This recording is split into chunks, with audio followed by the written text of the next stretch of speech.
국민의힘 전당대회 레이스는 점차 달아오르고 있습니다. 어제는요, 당의 최대 지지 기반이자 이 당원 비중이 가장 높은 대구에서 세 번째 합동 연설회가 열렸습니다. 그런데요, 이 자리에서 박근혜 전 대통령의 탄핵까지 거론됐습니다.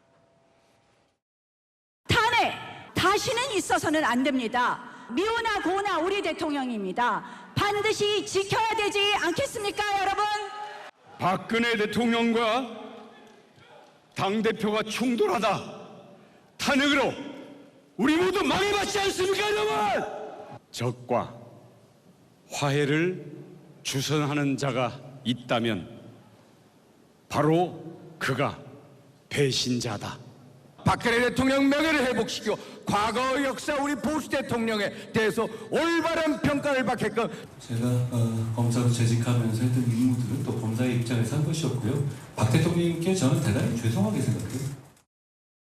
네, 이종구 평론가님 들어보면요, 이 다른 후보들이 박근혜 전 대통령의 탄핵을 상기시키면서 이 당시 수사를 맡았던 한동훈 후보를 또 겨냥한 것으로 보이고, 한 후보는 또 들어보면 대단히 죄송하게 생각한다며 박 전 대통령을 향해 이런 표현을 했는데, 네네. 세 후보의 공세 그리고 이 한 후보의 발언은 어떻게 좀 들으셨습니까? 일단 세 가지로 지적하고 싶은 게 첫 네. 번째는 뭐냐면 이미 지금 한동훈 후보가 아니라 한번 겪어봤죠. 윤 대통령 케이스. 네. 그러니까 윤석열 대통령이 대통령 후보로 나왔을 때 또 똑같이 윤석열 후보에 대해서 같은 얘기가 나왔습니다. 네. 그러니까 지금 탄핵이 아니라 원래 특검이잖아요. 박근혜 국정농단, 최순실 국정농단의 특검으로서 지금 윤석열 대통령이 수사 책임자였고 그 밑에 한동훈 검사가 있었던 것이고, 그렇다면 한동훈 검사가 많이 지금 책임질 문제가 아니라 윤석열 당시에 수사 책임, 그러니까 특검에서 수사 책임을 맡았던 검사 역시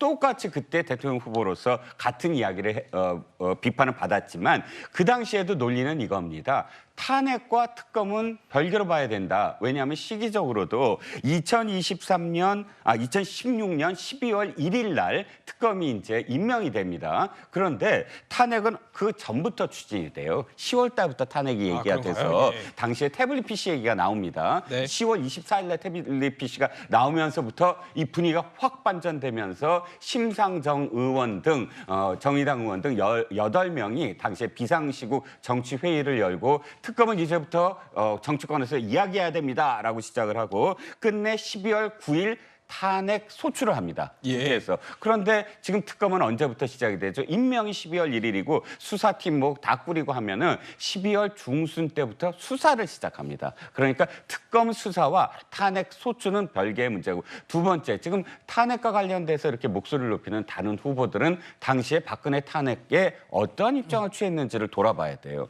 원희룡 제주도지사 같은 경우도 역시 당시에는 박근혜 탄핵을 찬성했던 입장이고, 또 나경원 후보 역시 그 바른미래당으로 가려다가 사실은 가지는 않았습니다만 탄핵에 대해서는 다른 입장을 취했습니다. 그렇기 때문에 이 두 가지로 미루어 봤을 때 어쨌든 이 공세가 한 번 있었던 공세, 그리고 만약에 그 한동훈 후보를 비판을 하려면 그럼 윤석열 대통령을 부정해야 되는 네. 그런 상황이 또 되니까 일단 이 문제가 그렇게 이 지금 전당대회에서 아주 중요한 변수로 작용하지는 않을 것 같습니다. 네, 중요한 변수는 아니라고 짚어주셨는데요.